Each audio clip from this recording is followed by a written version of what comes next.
IYRS is really pleased to bring people together who are making and restoring and building at a very high level across a lot of different activities, not just boat building or restoration, but across the broadest range of activities. And this is consistent in keeping with the development and growth of the school. I think at this stage it might even be fair to say that IYRS has become a school that teaches people to make and build and restore in a materials agnostic way. What do you see as the biggest threat to your craftsmanship, to your livelihood, to your careers, to everything that you've done? The biggest threat, in my myopic vision, is that people will forget to look again. They'll look at something and absorb it momentarily and then move on without looking at it critically or absorbing how beautiful it is or taking the time to maybe correct it if they have the means. My fear is that we're skipping a little too fast here and we forget to look the second time. You know, if we stand still, I mean, we do need to turn around and look at what we've done. Then we need to turn back and keep running forward. Yeah, I kind of meant that. Yeah. If we become inflexible, we're dead. Exactly. Yeah. Exactly. You lose your own personal momentum. Right. You've got to embrace what's coming and figure out how to deal with it and make it part of your quiver of skills. Jeffrey, how about yourself? Well, I'm in a very traditional craft. It couldn't be any more traditional than it is. So I'm actually not worried about manufactured goods at all, because the more furniture is manufactured, the more mine stands apart. So that's fine. I think the one thing I worry about is a lack of appreciation among customers, among the public. It is, in general, it's an appreciation for handcrafts, across the board. And it's something that's very easy to just have dissipate. We're spending our time doing things in a virtual world and not in a hands-on world, and not taking the time to really appreciate some fine pieces of decorative arts. The age that I'm in and the way that I'm experiencing it is incredibly exciting. I started researching without a computer, and now I can research anything with my computer. So in minutes, I can figure stuff out that took me months when I first started.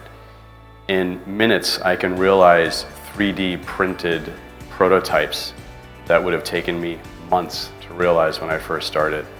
And I'm now printing in 3D in metal, which is an incredibly exciting thing for somebody in my field, to be able to realize a working part in a couple of days as opposed to half a year. Are you using non-contact scanners to go in and archive some of the existing material you might find? We use everything.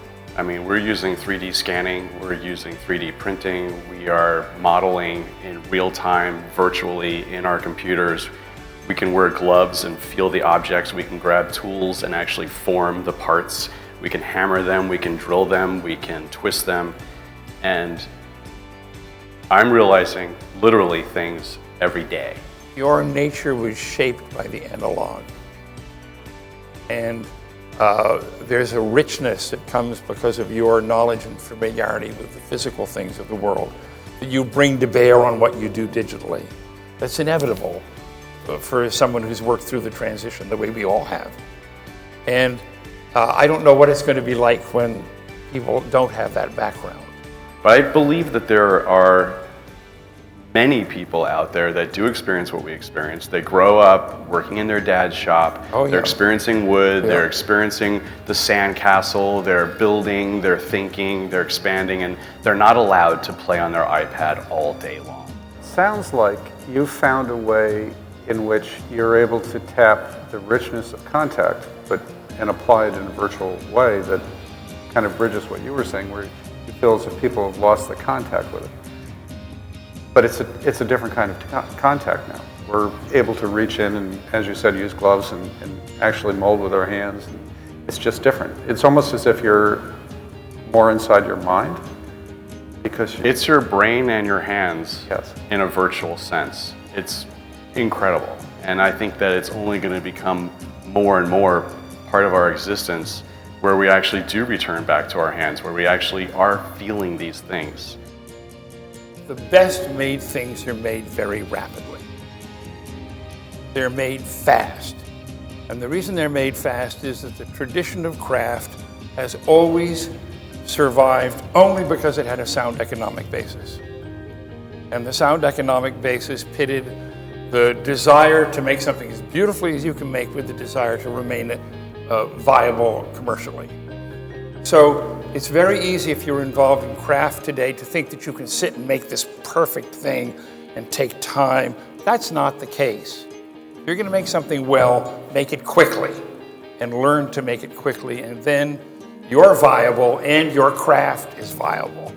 Otherwise, your craft is dead and you're having to support it by other means. Does that make any sense? I would agree completely. I mean, I think it's a really You have to figure out critical- efficiency. It's a really critical point.